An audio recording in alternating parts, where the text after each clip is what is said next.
Usually even talking about how things are even discussed. So maybe once a week. You know what I mean? We'll work it out.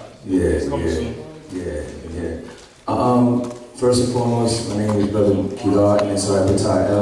I'm your humble servant, host, and everything here. Welcome you at the House of Ram.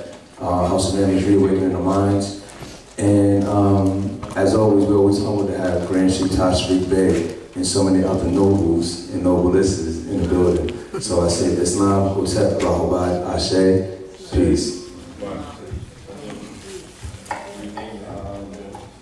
I'd like to open up the meeting with the Holy Quran and the Moorish Holy Temple of Science, Level 7, by our Prophet Noble Ali in chapter 25, a holy covenant of the Asiatic nation. My brothers and sisters in New York, they always open up with this, and this has become a tradition nationwide because it just makes sense and it really conveys the purpose and the meaning of why we strive so hard to do what we do and live the lives that we live to see the eventual fulfillment of this particular aspect of what we have to grow and empower ourselves to. So, chapter 25, a holy covenant of the Asiatic nation. Ye are the children of one father, provided for by his care, in the breast of one mother hath given you suck. Let the bonds of affection, therefore, unite thee with thy brothers, that peace and happiness may dwell in thy father's house. And when ye separate in the world, remember the relationship that bindeth you to love and unity, and prefer not a stranger before thy own blood. If thy brother is in adversity, assist him. If thy sister is in trouble, forsake her not. So shall the fortunes of thy father contribute to the support of his whole race, and his care be continued to you all in your love to each other. And I mean, like, that's poetic, but it's like, that's a good orientation or mantra to utter to your children and everything in the morning for prayer, you know, or in the morning before they exit out to go to school. Those mantras right there help reinforce the humanity in us because we live in a society that constantly, you know, presses on our senses, constantly feeds the animalistic side of our reptilian complex. We all have it. That's why Dr. Noble Jali said, we have a higher self and a lower self. You know, it's just, in addition to that reptilian complex, we also have a pineal gland that at the end of the day, it moves out over our reptilian side, because we're all reptilian too. We're mammalian and reptilian strangely combined. That's why if you open up your hand, you see webs and all that type of stuff, and you gotta go in water. So we are, you know, we are a part of the ecosystem and everything. I think sometimes we lose sight of that. We are part of the all, you know? But something interesting in that passage, if you look at here in verse 5, and verse 3, pardon me, it says, and when ye separate in the world, remember the relation that bindeth you to love and unity, and prefer not a stranger before thy own blood. Okay? So now, take that verse there, the stranger part, and prefer not a stranger before thy own blood. That is what the straw man is to Aboriginal, indigenous, Moroccan people. It's a stranger. So right there you have a religious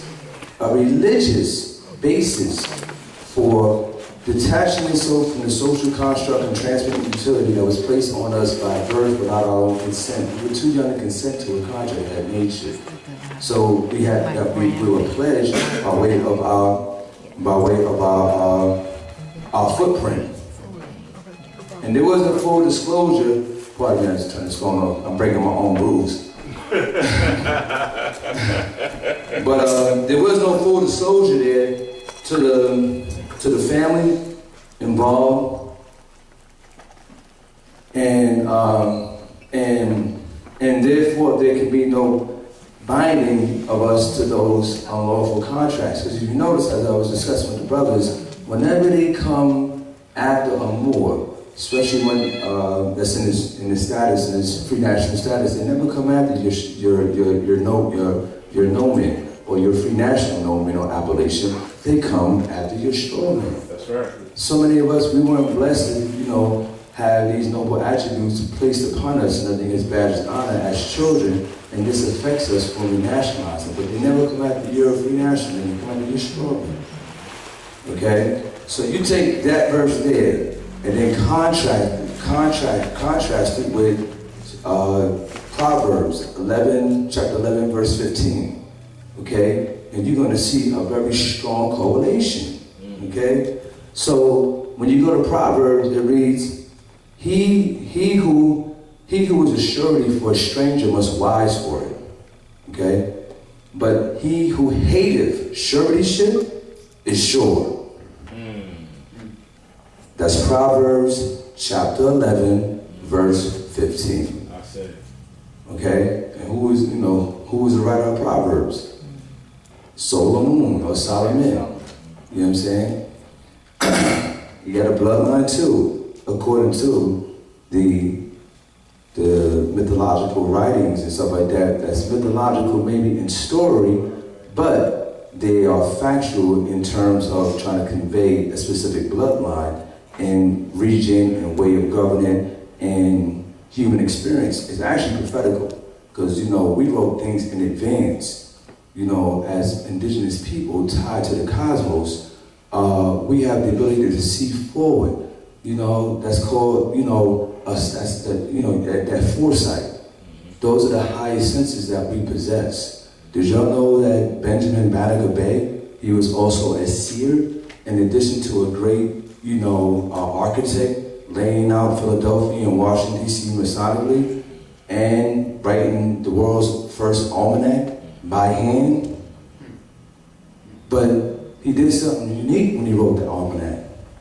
The almanac that he wrote, it didn't just tell him everything that happened in the past and what's going on. He wrote it for 1 year in the future. Now y'all explain that to me. How does a man do that? The doggone bloodline. He wrote it for a whole year in the future. Okay? Everything repeats. Yeah. And he wrote, and you can go and verify this at the Library of Congress today.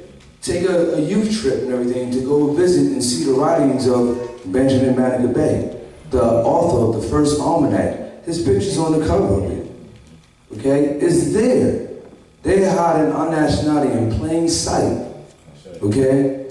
In plain sight, and because we as Moors and conscious people in the conscious community have not made it an initiative to picture twos and fews into producing a comprehensive education program for the salvation of our children. So, contrast those two things there, and you'll find that you'll have remedy from a religious standpoint to consciously and conscientiously object to being held as a surety for the straw man. See, when the Bible talks about having a wise for a stranger, that straw man is a stranger. The prophet told you, stay away from strangers. That's a strange corporate construct because your first and second grade teacher told you, you write your name in upper and lowercase. So you're making me go to war with, the way I was trained and taught and everything to properly convey language.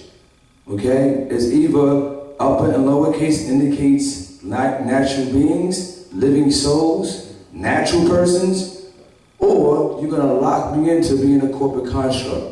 That, when you write in uppercase, all your words just screaming at somebody. That's another part of linguistics. Everything written in uppercase, you're yelling. Okay? So when you see you are commanded to do it, they're screaming at you. That's right. But they'll make up a law saying you can't even scream at a dog. But they'll send you presentments and everything screaming at you. So that's another thing. So when somebody tries to make you a surety, which is the suretyship is you're signing for this all the time. Learn how to sign stuff. Learn that we are matriculating in how to properly autograph stuff. Okay? Because you got to go further than the UCC 1-308, all rights reserved, right under the rest and all that type of stuff. You got to write in that whole speech. You know what I'm saying? Just to save yourself in contract. Because contract is deadly. It's deadly. It is the essence, the quintessential essence of subjugation and bondage, the age of bonds, where you bond people and everything like that through contract law. It is the basis of feudal law. Contracts. A capitalistic society, they capitalize off of members of that society by capitalizing their names and, you know, making them corporate transmit utilities and corporate vessels. So, simple way of dealing with that. In the event that you are contracted under threat, duress, true threat, duress, and coercion, and you don't want to be bound by that contract, simply sign it, no contract. Just sign it, no contract. Stop playing with people. Okay? I sent, you know, I counseled and met with a few friends that were undergoing some harassment and some trespassing behavior. Okay? And in my, you know, my advice to them and everything like that, and my opinions on the matter, you know, you have to come to see that we have all the power. We're creditors. We're not debtors. Okay? Your lien holders in the great bankruptcy that is not absent from your experience in this country. We're lien holders. You're an executor. Stop placing executor behind your name. Okay? Because that's what you are in relation to all these other external forces. At the best that they can rise to in the status of this thing on a financial or authoritative level is that of a trustee, a ministerial trustee. That's who the great Wizard of Oz was hiding everything behind. He was a ministerial trustee. Didn't he run Oz? Didn't he have everybody working for him? But he didn't have no power. He wasn't that scary person that everybody thought that he was. He was a ministerial trustee. That's right. That's right. Okay? So we talked about last week how if they are enforcing codes, statutes, rules, regulations, so forth and so on, they're not acting judicially, they're acting what? Ministerially. It's in all their case law. That's right. But if you don't take the time out to look in the Black Law Dictionary to see what does ministerial mean and entail, you won't even understand that. So when you go before them and you don't indicate that you know these things, this is where the silent mockery and a lot of the challenge comes in. Because if you really know who you're dealing with, you would address them as such in communications and verbally. Okay? So the next time you get into a situation like that or you counsel people, it pays to help them identify who their adversary really is. Because when you're dealing with entities claiming to be tribunals or courts, which are nothing but military tribunals, okay, that are exercising war powers, and they're just ruling by force, not by a judicial standard, which is Constitution, treaties, debts, engagements, all that stuff engaged into before the adoption of the Constitution. That's not judicial. You can only get that on a federal level. And even that needs to be done by way of an Article 3 jurisdiction. An Article 3 court with an Article 3 judge, which ain't nothing but a Commonwealth judge from out in Texas or something. You know, so, but I just say that to say you have to know your status beyond just your cultural integrity, you know, your bloodline, but also your financial and economically solvent side. You know, because they created two sides of this equation. They created a debtor side and they created a creditor side. We've been stuck on the public debtor side because we failed to exercise a right over the creditor side. So, you know, although we see the mistreatment going on, a lot of the mistreatment is because we are failing to operate in a way that reflects that of somebody who is aware of both sides of this equation, both nationality and commerce. We have a treaty of peace and friendship in what? Amity, commerce. Okay? So we don't understand commerce and how the commercial relationship between everything we go through. Taj showed us years ago that all crime was commercial. Yes. CFR, you know, da-da-da-da-da, they tell you all these crimes will be treated as if commercial. That's right. So if you don't understand nothing about commerce, if you don't understand anything about trust, you really can't understand how to take over your estate. Okay? The Americanos, Amarat, that's our state, right? North, South, Central, Jordan Islands. That's our state, right? Is that our state? That's correct. When you get a nationality card, does it specify one specific parcel of land? Or does it say continental status? Yes, you have continental status. That's even the adjoining islands. That's our land. So if we're dealing with that, it would be prudent on our behalf to understand something about trust laws and property law. So for someone that goes hand in hand, how can there be a handover takeover and we're neglected to be discussing these type of things here? You have to be equipped with the knowledge of how to control your estate. The people who have been entrusted to do this call themselves attorneys and trust companies or LLCs and mortgage companies, so on and so on. They're nothing but attorneys and everything stealing the land and managing the trust. What we call a bank is a trust. A trust is a bank and a bank is a trust. That's why you can go down the street and go to Wilmington Trust. So we haven't been exercising our status in terms of our financial creditor status as a people. We can have a bank, mortgage-free interest rate, because we do everything under royal law, Muslim law. You know, that's where they got common law from. Look it up. The brother sells the Black Law's dictionaries. You got to get the old ones though to get these definitions, because as things begin to get revised and redacted, they begin to eliminate key terms. Like, you know, you can still find propria persona, but you're not going to find it looking on the P's in the new ones. You got to do some shepherdizing in the Black Law's dictionary just to find this stuff. Whereas in the older ones, it was clearly there stated and all that for you to understand that in order for you to make a pleading, you had to plead in propria persona, because admitting to the jurisdiction, being represented by an attorney, made you subject to that jurisdiction. So one had to plead in propria persona. That is not in pro se. In propria persona, in one's own proper person. And keep in mind this. Remember this also. When people would do stand in propria persona or enter an instrument into the court in propria persona, and they alter it to pro se. Yeah. Remember that's a violation of law. That's right. United States Code of Law, Title 8. Hold on. What I gave you all last week. Yes. All right, and so we want to make sure that we start exercising that. The other deal with it is, keep in mind that all of the states are in an international venue, but they're pretending that they're not. And everything that we do in our approaches with them should be from a consular position, international. Right. Always think that way, and always think consular. Now, keep in mind that when Eisenhower shut down consular courts in '54, and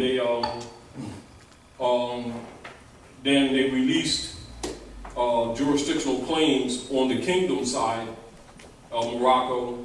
They were supposed to release jurisdiction on the empire side, but instead they maintained the color. And this is where the confusion comes with many of our people who don't know the fundamentals of their status to the estate.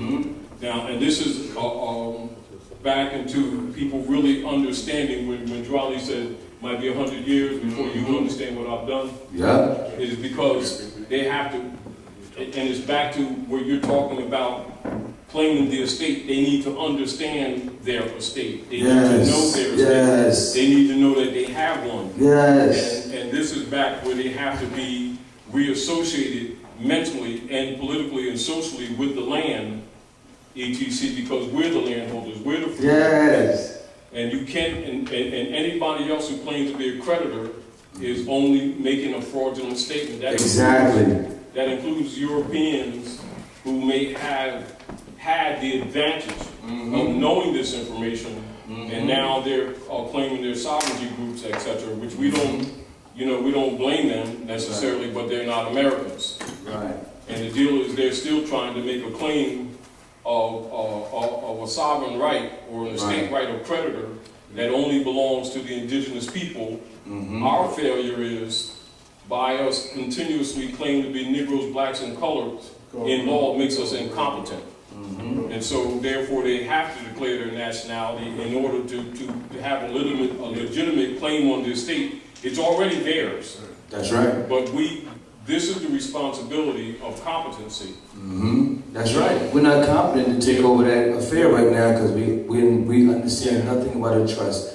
Most of our families who had trusts, they were being managed by Jewish corporate, attorney agencies and all that. We had no participation in it. There's so many people in Lower Delaware, so many people down south that are stakeholders and heirs and everything to estates that they have no control over their estate whatsoever.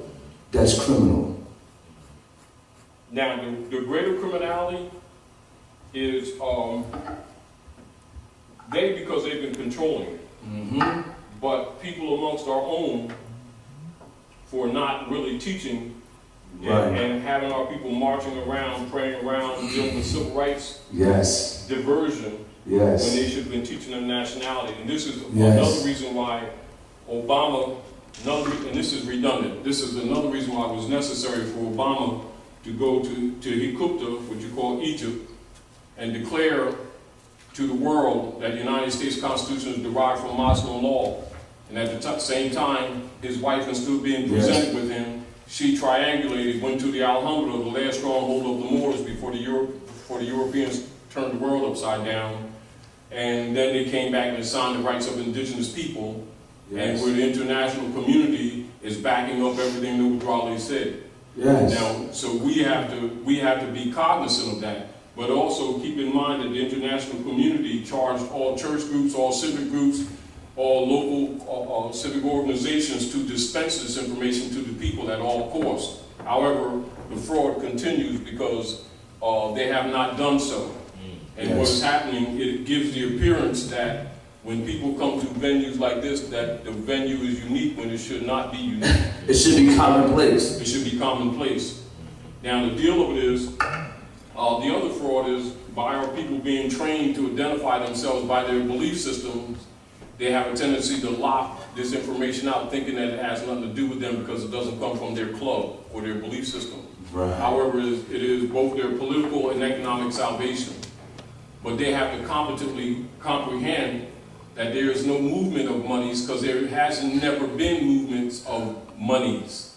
There's always been movements of them taking a faux position on a fraudulent trust claim against our estate under international government occupation.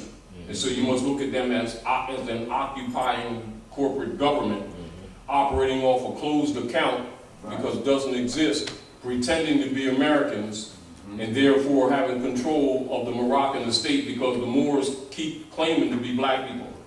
And so they more or less have what you call political jurisdiction by default. And this is why, we got to keep this stuff simple and not let this stuff keep getting complex, dancing through, the uniform commercial codes. And the argument of creditor and debtor without specifically identifying creditor and debtor, because those terms are generic. And what's happening, the European uses those terms because they're indeed true, but they present them in a generic form in order to interject themselves into the estate when actually it's not their estate. And this is where the subtleties, but it's an important subtleties of this great sellout is concerning our people, that they really need to understand that the land is Morocco. That's right. That the United States Corporation is a foreign corporation distinguished from the land. That's been doing business and pretending to be the country when it is not. Okay, Taj, I ask you a question. You said America's a corporation. No. America's the country. That's another. We have to be careful. United States, United States Corporation has been presented to the people as quote unquote America. It is not America, the aggregate land. It is a foreign corporation that's doing business at America. So hence you had a U.S. You must make that distinction. That's a corporate citizen. Corporate entity. It is. Now where they incorporated though, Taj, though? How many people know that it's incorporated here in America, in Delaware? And this is a stronghold. This is Most brothers and sisters know this, but this is for the brothers and sisters who may not be familiar. This is their incorporation paper. Their last incorporation was 1925. Yes. That's the United States. It's a mere corporation just like Sears. Yes. Do you understand what I'm saying to you? And even though you say this to people, mentally, they don't always seem to get it. Yeah. Because we've been groomed from childhood. Do you understand? And so this is why you see the Europeans, they'll be saying like they ginger over that. In a political sentence, they'll say America, the American people, you know, then interject the United States, and then interject U.S. citizen, all in the same sentence, and they're all two different things. Yes. But because the people haven't been trained in government and in fundamental geography, third grade geography, these terms are thrown out commonly and our people just accept them without challenge. So we have to redundantly and sometimes really be redundant. You know, like keep beating that nail until you really get it, because it's easy for children, but adults who've been trained like rats from childhood, we're creatures of habit. Yes. And so when people say America, our people think country, when it's actually two continents that span from the southern hemisphere of the earth across the great equator into the northern hemisphere of the earth, that has multiple national jurisdictions of Americans, none of whom are Europeans. Now look, do you understand? I just want to say, now the redundancy part about it, that's called positive reinforcement. You got to be redundant about these facts, even amongst ourselves, because so much new information is yielding that we got to perfect our view of ourselves. Just pass these so the sisters and the brothers can see it. So they... On the subject of redundancy, now we sit here and tell you, Taj done made a whole platform of dispelling the driver's license fraud. You should go online and see it. It's a marvel. Get the DVD if he has it. And I also don't see Argument Denial of Your Ancestry. Those are the books that woke me up to nationality. But at the same time, we're telling you that you can travel, okay? But we've been so hurt psychologically that after we even know that we have a right to travel, we'll still say, yeah, I'm driving here, and stuff like that, because it's so ingrained in us, because we're creatures of habit, even in our addiction. So breaking those habits, that takes a period of matriculation that we're always in the process of, going from one level of operation to the next. And the faster that we can make that matriculation, the easier we can ease back into our positions of authority within our state. Not a state, but a state. They took the E off of estate and made it a state of Delaware, a state of here, a state of there. But let's talk about the title holders of the E-state. We got to do like the Queen Bound did. You know, she walked up in that court, they summoned someone there, she said, if I'm innocent or guilty, it doesn't make no difference because you're on my land. With her wolf teas in hand and stuff like that, and walked back out. An old lady did that in Louisiana. Go get the book called The Return of Ancient Ones. We scared to write a letter half the time. We won't read and write a letter. They send you a letter, and we get the fraudulent contract all the time because we fail to take an act to identify ourselves that we can only take. You know, that's our responsibility. So I'm going to leave you with that. Thank you very much for allowing me to have these few words. And I also want to thank Taj for turning us on to the black codes. Because we talk about the black codes in 1724. When you're teaching our people why they're not black and they're Moors, have these codes in mind. Because what I didn't know until Taj taught us is that this was a codified system from state to state. Every state had their own unique form of black codes. One state had the state of Virginia, their black codes. You should read that. You should read that because it talks about Moors. Yeah. It talks about Moors. It talks about this would not apply to people who are under Moroccan and Syrian and Turkish and all that type of stuff, Ottoman. It talks about us. So these are things that we can help bridge the gap, because a lot of people don't understand or understand why the prophet said, you know, black was equivalent to death in science. Because this man was a law master. So he was dealing with the science of law and jurisprudence. He know the manipulating they did with the term civilis mortuus. It's not more doesn't mean dead. It's the M-O-R-T or the MRT principle, not the M-R. You feel me? The M-R in more means love, beloved in the Latin languages. That's why you have the mi amor. You understand? Tamiri, tamare, tamiri. That miri, that deals with benevolence, beloved. That's why you have a Mother Mary. You know what I'm saying? Now, those of you who have pens, I trust that y'all have paper and pens. I pass this around too. Take some of these notes from the Senate report, because this is what's essentially expanded some of the notes of what's really happening to you relative to discharge, which we're going to start talking about even more in the near future.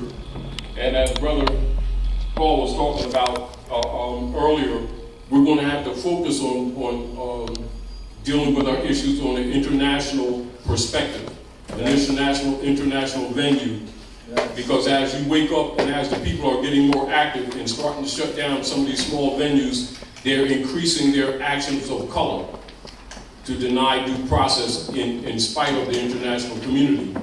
And so some of these things will allow you, like for instance, Executive Order 6073, Executive Order 6102, Executive Order 6111, Executive Order 6260 of March 1933, you know, as well as the Senate Report 93-547, because these will educate you in areas on things that we're talking to you about, but is an expanded education which cannot be done in, let's say, in a venue like this, in a class like this. This is also why and how certain things that we're talking about won't go over your head. Do you understand? And this stuff will make sense to you. Because one of the problems that we have is the people in general don't understand the functions of the politics that's really happening. You know, they're usually relegated to opinionated statements like racism and prejudice and wasted energy statements.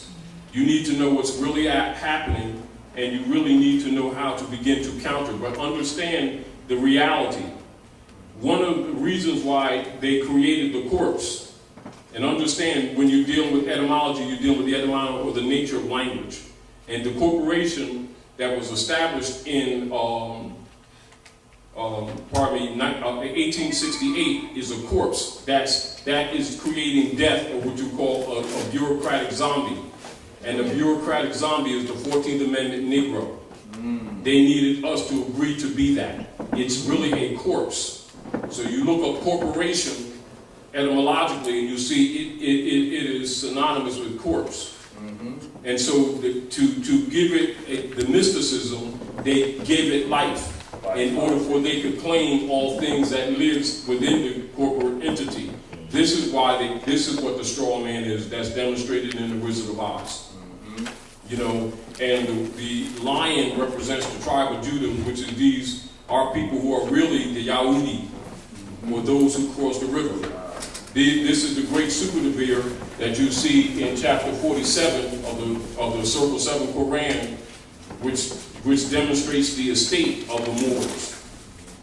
You understand? Now, and so you must understand that the Yahudi, what you call Jew, is us. We're not Jews, we're Yahudi. And that's not your identity, that's a doing or an action that we took, you know, thousands of years ago. And that was the dividing of the land between Ham and Cush, as you're familiar with. And so that's those of us who crossed the river. That's before the Atlantic Ocean was an ocean. It was once a river. It was a large river. And before the earth shifted and the continents drifted, those of us who crossed the river are called Yahudi. And so the Yahudi, or that action, that activity of those who cross the river has been over the years corruptedly used as an identity when it's not an identity. It is an action of the same people dividing the land between father and son, if you understand. And so those here who came to the Western Hemisphere is referred to as the Promised Land are artificially, through corrupt linguistics referred to as the Jews. The Hebrew, because it's the Hebrew. Do you understand? The Hebrew, that is us. And so we're the Canaanite Moabites who crossed the river. Now the creed is, the creed of our customs is Kabbalism. And so Kabbalism has been renamed as Judaism, which it is not. Do you understand? All right, and so the Kabbalistic principles of the ancient ones are referred to as Judaism and Islam. Now, Islam, we're not talking about just the ritual, we're talking about the science of Islam that runs the planet. Are we clear? There's a difference between the science and the creeds. The creeds, in general, are more or less what you would call surface level moral instruction and ritualistic dispensations that symbolizes both cosmological movements and character building, and government, to be distinguished from the scientific applications of what those rituals actually represent. Are we clear? And so that you don't get confused, we must understand from a Kabbalistic perspective what Prophet Muhammad was projecting to the people, what Yahushua was projecting to the people, what the Buddhas were projecting to the people, and what Prophet Ali was projecting to the people. Because the principles are the same. They don't change. They're all social reformers. The problem that we have is that disingenuous priesthood created this darkness that most of us suffer from, and that is the schisms that you see in all the so-called secularisms of religion, when actually the foundation of them all are Kabbalistic. And by the people not knowing the Kabbalistic background of all of the major so-called religions, and I say so-called because the masses don't get religion. The masses get rituals, meaning they feel it's not a condemnation. It's given in such a way for them to feel good, just like you give somebody a pill or you give somebody a drink and they calm down, or the animals, you give them a shot and they chill out and go lean against the fence. It's pretty much like that, and it's not insulting to people that go to the houses. It is that they think they got religion when religion is really science. They get the rituals, which is symbolisms of what the religion actually is, which is a scientific study of the universe. The forces of nature, how they interchange, how they interact with us. The art and the science of the womb of woman, how it creates both government, how it creates and makes all living things, male and female. That, the science of it, the application of it, that's real Islam, or I, self-law, and master, distinguished from just going through the rituals that make you feel good, making salat, that symbolizes the fire in the head without knowing necessarily the Kabbalistic resh or the activation of the chakras, which is really the reason religion even exists at all, if you understand. And so it is not to put down people's perspectives. It is to put it in perspective and begin to free people from the priesthood that has caused division and secularism in what they have called religion when they know that they have not given the masses religion. And the other deal of it is for you, me, us, we to consciously understand how to decipher Holy Quran, Uwaspi, the Vedas, the Bible, Hexateuch, etc. You must have a Kabbalistic background because they're all Kabbalistic books. And so logically, if people don't know, like say for instance, you take somebody to the Bible, take them to the 23rd Psalm, and you take them through the Hebrew Aleph Beth to give them a Kabbalistic background a little bit, that's a signal. But they have to know that to know the book. And it's, as it's presented, even though it's altered, they must have that background, lest they take it only from what you call personification perspective, which is what most people do. They take them books from the personality, whether they're dealing with the Holy Quran, they're dealing with Prophet Muhammad, peace and blessings of Allah be upon him, as a personality, without a knowledge that it also represents the northern and the southern hemisphere of the universe, not just his person. And this is why you can't paint Prophet Muhammad, because it's actually the stars of the southern and the northern hemisphere of the universe. And the study of them and to know our traversing of them, also their energy effects on the planet Earth, on the womb, on plant life, etc. But the priesthood, the imams know that, but the believers never get that knowledge. Therefore, it creates confusion, and then those who have different degrees of information, start battling each other, thinking they know Allah better than you do, and you don't know Allah type thing, and they're cutting each other's throats, etc., when all of them are pretty much held in a stupor. And so those Kabbalistic principles will have to be taught by persons who study the Hebrew alphabet, and give you its relationship on how those glyphs are placed upon the body. And so that you can understand not just the tetragrammaton or the tree of life, but also the tree of life, how it's placed on your own body.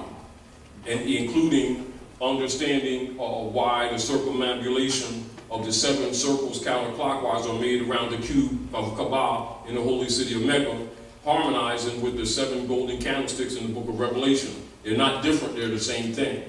You know, and so, but the science of them must be known so that the people don't get caught in the mental divisionisms that was created by the priesthood in order to keep humanity fighting each other while they rape everybody and wage their wars in the name of Jesus, God, Allah, and whatever else flavor they want to put on people's heads without telling them the truth. You know, and so the mysticism that's been put on the world is from the priesthood, and we have to be honest and start exposing them, but at the same time giving people the knowledge so that they can free themselves from the dross of the mysticism.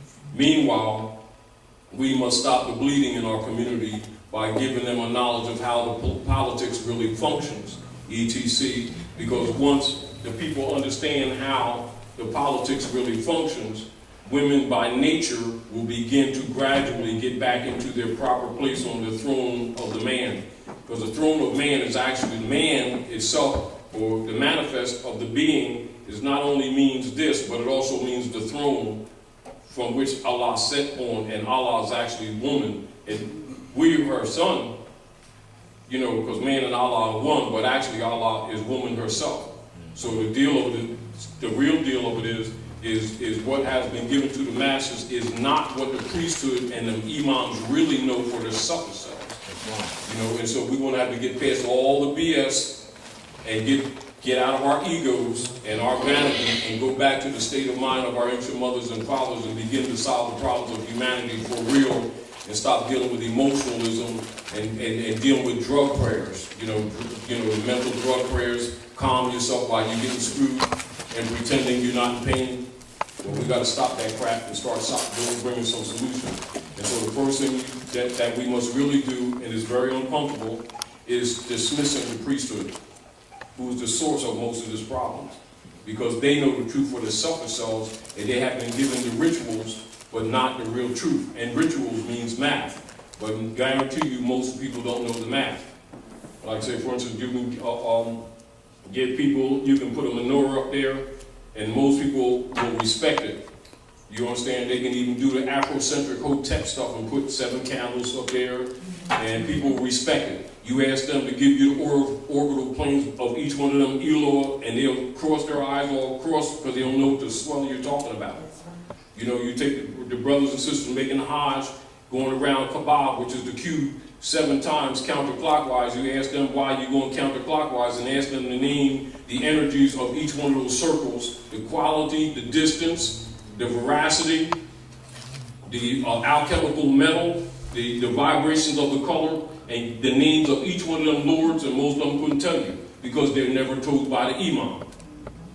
And so we've got to get past all of that stuff, make sure this knowledge gets to the common people, remove the priesthood out of the way, and begin to free humanity.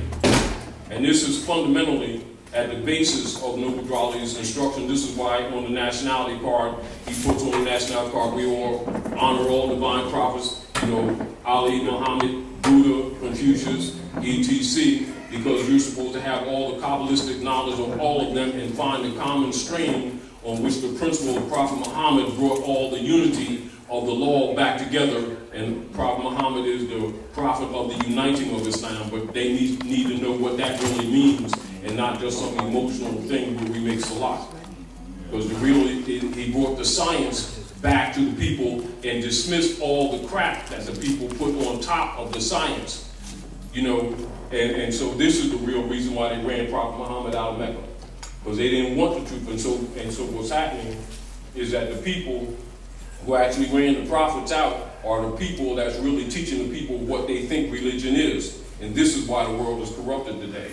So everybody claims to be religious, but all we see is war, misery, suffering, abuse of women, subjugation of children, servitude, and the crap that this European is ruling in Morocco, and all these grandmasters all over the place keep calling these people black, knowing that they're not black, and calling the European white, which means he's a sovereign, and then acting like they got cures when they themselves are casting the spells on their own people, knowing the truth while they themselves take oaths to Rome not to reveal the secrets. And so the deal of it is, you know, we got to tell the truth and let the chips fall where they're made. Meanwhile, do what we can as far as commerce is concerned, and the platforms that they have artificially created by which to rape these people or to stagnate us in our development, slow the bleeding down, economic bleeding, so that our people can develop.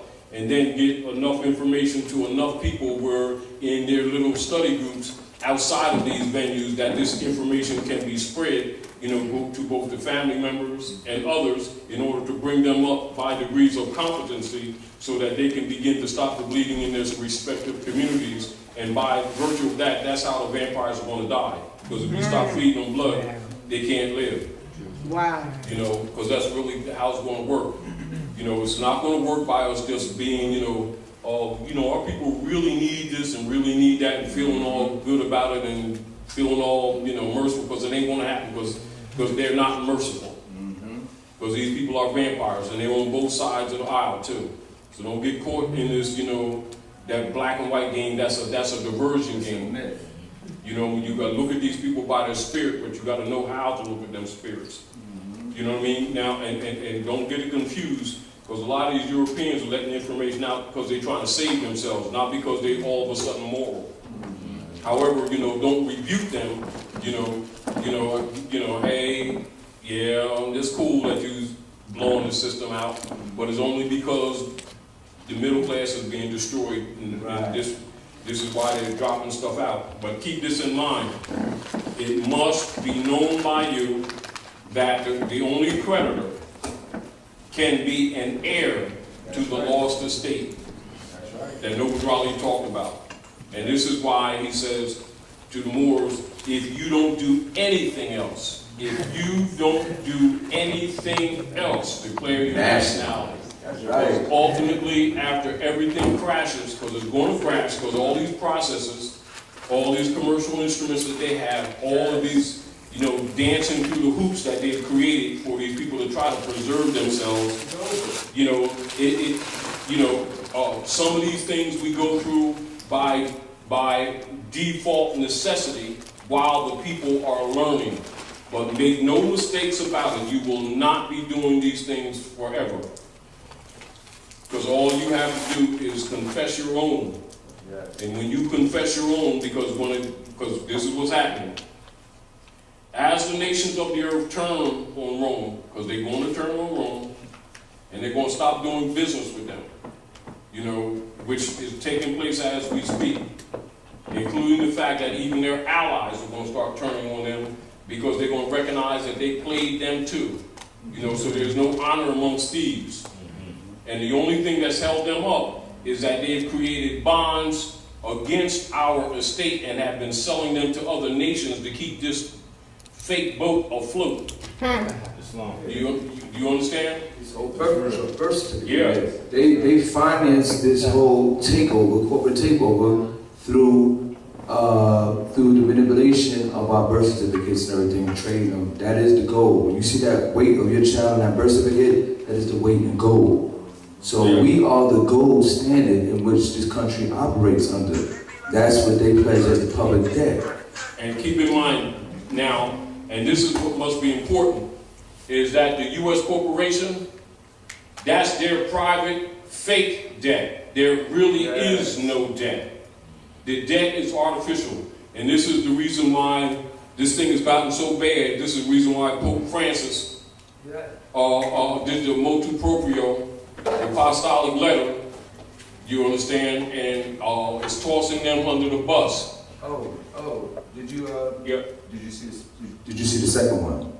Because he's dealing with the embezzlement too. I didn't see the second one there. Oh, I got it right here for the family. Because Yeah. see, they don't, people don't believe, when you say things like, oh, this just sounds too conspiratorial. The Pope himself started writing about this, and he removed his hand. His hand is that Roman curia, in which all these agencies were underneath Vatican jurisdiction. Vatican City is not a city, it's a country. That's right. And it has sovereign jurisdiction, but this is what people need to understand. That U.S. corporation that you see on that paper belongs to the Jesuit order. Yes. Yes. Do you understand? Yes. That the United States, meaning Barack Obama, is the CEO of the private foreign corporation styled as the United States of America that's been operating at Northwestern Mexico, North America, etc., pretending to be the country. That's right. That entity is dead. It lives only because the heirs to the estate are still asleep and they're groggy. Meaning that they're overseers by default. And it needs to be absolutely clear to you. What happens is we get sometimes so involved with the processes of trying to preserve ourselves in our everyday affairs with commercial activity that we keep forgetting that we're simply dealing with imposters that have default power under color of law, color of operations, color of office, color of right. And while we hold them to their bonds, we hold them to their bonds because they're claiming the position. And by law and international law, if they claim to be a judge, they're held to a judge's principles. If they claim to be a surgeon, don't talk about they don't understand what a scalpel is. Do you understand? But don't forget that while we're treating them to the order of their claim, know that they're imposters. So take this float time that you got to study as deeply and as hard as you can to become competent, because after a while, all masks come off. And when the mask comes off, they're going to start killing people. Yes. You understand what I'm saying? They're doing it anyway, but they're meaning that when it gets to the point where there's no need for the farce anymore. You understand? This is why they ordered, all them thousands of round of hollow points bullets, and why, as of yesterday, the other day, they got all these soldiers around all these institutions because they done took 40 billion off these people's food stamps and stuff. Yes, yes. And you ready to take some more off? Yes. Because they already know, whereas our people will do the sardines and oodles and noodles, get pissed, listen to the radio and look at TV. Europeans, they get strange. They, they start killing parakeets and stuff. Drowning fish in the fish tank, and they do strange stuff. And that's what they're afraid of. So they really want to get them guns because of that. Now, and of course, keep in mind the typical thing that they do in the real world is that they want to kill the creditor. Unfortunately, our people don't know they're the real creditor. You understand? And so they're trying to get our children with those nanoviruses in the name of shots, flu shots, and a whole bunch of other shots that they give to children. And then they're trying to make drug addicts out of them, all of them, starting to give them Ritalin and all that stuff. That's the biggest, So we need to know their motives. And so we really need to get our people cognizantly conscious and competent to a degree that they, even though it's pressure on us now to start taking responsibility, removing our children from out of their care. Stop delivering your babies to them high priests. Yes. Because they're demons. Yes. You know what I Taj, mean? can we go back to the immunization part? Yeah, go ahead. Okay. Because that's one of the first things they do to our brothers and sisters when you get incarcerated, is they immunize you. You have to come in there and you have to take that flu I shot. didn't know that. Oh yeah, that's the first act they have to do. And if you don't consent, It's TV. Oh, they do. Yeah, they do the TV and all that type of stuff too. But they do force you to take all that. And if you refuse to do that, they will quarantine you. You know what I'm saying? So, know how to contract. That's why, it's not being no contract. Yeah. But that is a major issue. Now, a lot of our females, a lot of our sisters who work largely in the hospitals, they're telling them now that if they want to continue their employment, they have to take their flu shots and everything. And if they refuse, that they have to wear a mask, a face mask, and you may lead up to, termination. You know what I'm saying? So we have to be up on our rights, on the law, on the proper way in which to convey our status. But at the end of the day, I say run the pressure on us because we should have our own holistic health medical centers. Yes. The Caucasian, European, I'll be honest, not stopping us or putting a gun in your head and say, hey, don't set up health clinics in your community. That's right. They're not doing that. Right. But it's the misplaced priorities of our people. That's what's doing. Everything that you see that we're not doing is an opportunity to provide a service for your kind and your community. Those are major aspects of infiltration from an outside enemy through your womb. You know what I'm saying? Through your blood. And because we are so vulnerable in that way, and the only way we're going to overcome that is first we got to set up a co-op, grassroots level matriculation for family members to take midwife classes and stuff. So we can go back to the most simple, basic way to correct this until we have our hospitals erected, and that is to have our children in the homes. Our sisters got to become herbalists again, because the woman, although they give us the big mama in the media, the woman was also the medicine. Your kitchen was your medicine cabinet. All the herbs, spices, seeds, and all that. Y'all had the knowledge on how to prepare a wholesome meal. That was one of the sciences that, the Moabite women over here knew. We knew the practical application of herbs and medicine, how to use your food and your soups and your tonics and all that for your herbal remedies and everything like that. We knew to open peel an orange peel and let it dry out and everything, and then use that as a tea. Simple things like that we've gotten away from as folklore. So I just wanted Camelback. Ain't no kid here. I just wanted Camelback on that immunization issue because that's very critical. And we better understand our status and how to represent that because, Obamacare has a lot of strange stipulations. To most people, it's just a term. But affordable health care, that's a comprehensive package that comes with a corresponding set of laws and penal codes and all that stuff. And black people are still signing up for Obamacare. I asked them, have you read Obamacare? I know it's more than just a term. That's a contract. What if it has, stipulations that hit microchips in you so you don't have to swipe the EBT card anymore, you can just swipe your arm? Would you still want Obamacare? Not me. So to take practical steps, like he said, if you don't do nothing else in this world, nationalize. You'll figure it out later, you'll think it's later. But do other practical steps like copyright your nomen, copyright your blood, copyright your voice, copyright your fingerprints. In other words, you need to nationalize it. Yeah. Because that's what really, because that's the real protection. Because the ultimate power around the planet, whenever nations are under attack by any foreign jurisdiction to the point that it starts destroying the nation, the ultimate political power is to nationalize. That's what Hitler did to Germany. Yes. That's what Castro did to Cuba. Yes. That's what Chavez did to Venezuela.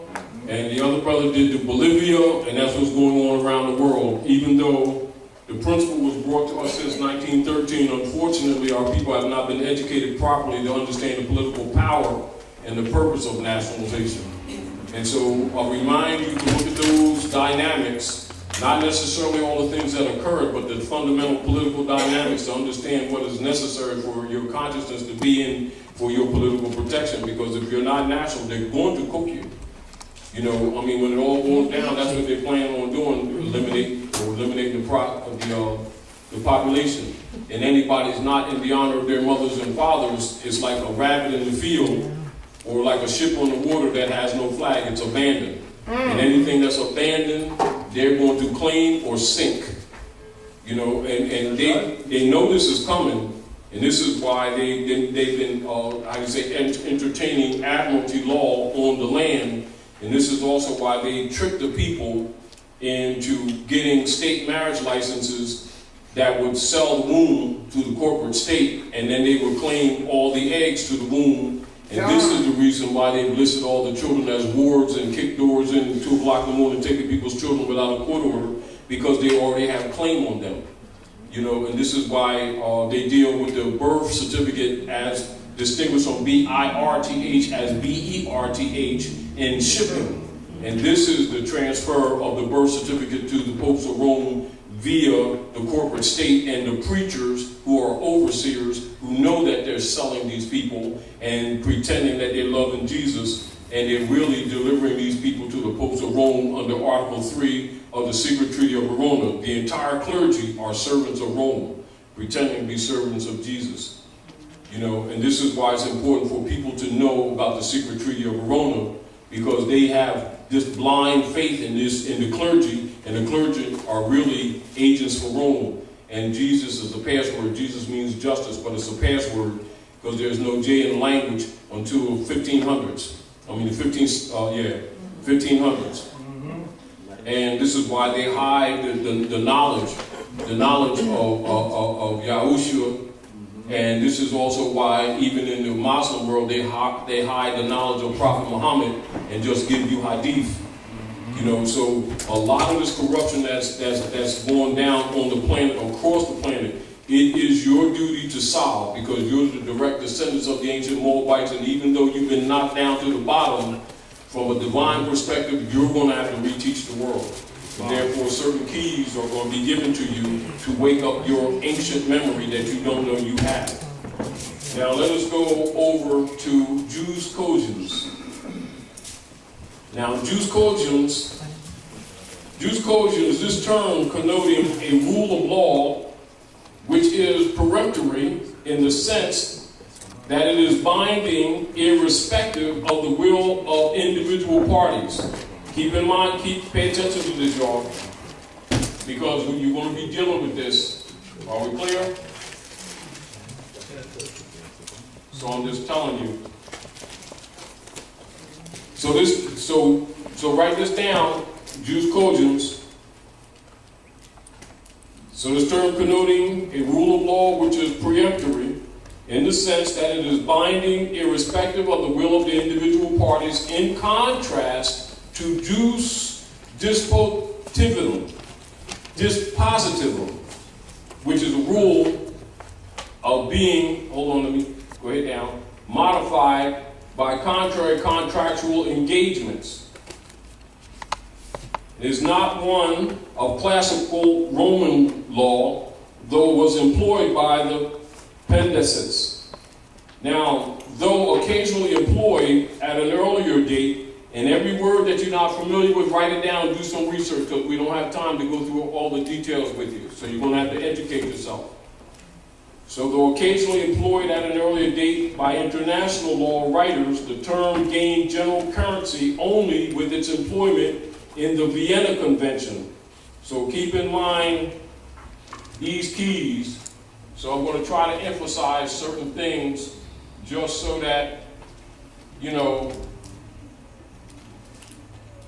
that you take them serious and also utilize them in your research. So all of your different codes, your different points of law that are referenced to, articles, etc., make notes on them so you can do some research so that you can have a better comprehension of this. However, the next time you come, we're going to make some of this stuff available to you so that you can use it as a reference point. But this is to get you into the right frame of mind of an international perspective in your dealing with everything. This goes for both your government, so-called agencies, including the corporate entities. Are we clear? So think like that, because that's where we're taking you in your concepts, so that we can bring remedy, so that you can bring remedy to your claims. Are we clear? So it's not one of classical Roman law, though it was employed by the Pandectus. Now, though occasionally employed at an earlier date by international law writers, the term gained general currency only with its employment in the Vienna Convention on the Law of Treaties of 23 May 1969, 1155 UNTS 331, in the cross titles to Articles 53 and 64 respecting the avoidance of treaties conflicting with peremptory norms of international law. And so this is basically dealing with enforcement where they're trying to ignore constitutional principles and treaty obligations, etc. So they don't have that option. All right? The cross title to Article 53 reads, treaties conflicting with peremptory norm of general international law, jus cogens. That article defines such a norm as one accepted and recognized by the international community of states as a whole. So remember, community of states, when you're talking states like this, you're talking nation states. When you talk about Pennsylvania, Maryland, like that, you're talking nation states. You have to start thinking national. Are we clear? So when you see states like this, it's talking nations. Are we clear? Nations of the earth. As a whole, as a norm from which no derogation is permitted. That means they're not going to be allowed to divert or misdirect, pretend they don't know what's up, etc. Are we clear? So no derogation is permitted, and which can be modified only by a subsequent norm of general international law. International law, keep that in mind, international law. Having the same character, Article 64 bearing the cross title emergence of a new peremptory norm of general international law, jus cogens, similarly stipulates that such a new peremptory norm emerge, any treaty in conflict with it becomes void and terminates. In its draft articles on state responsibility, so keep that in mind, state responsibility. So these are obligations of the states, are we clear? Are 201, 2, ILC Yearbook 26. The ILC specifically provides that there can be no justification for breach of a peremptory norm.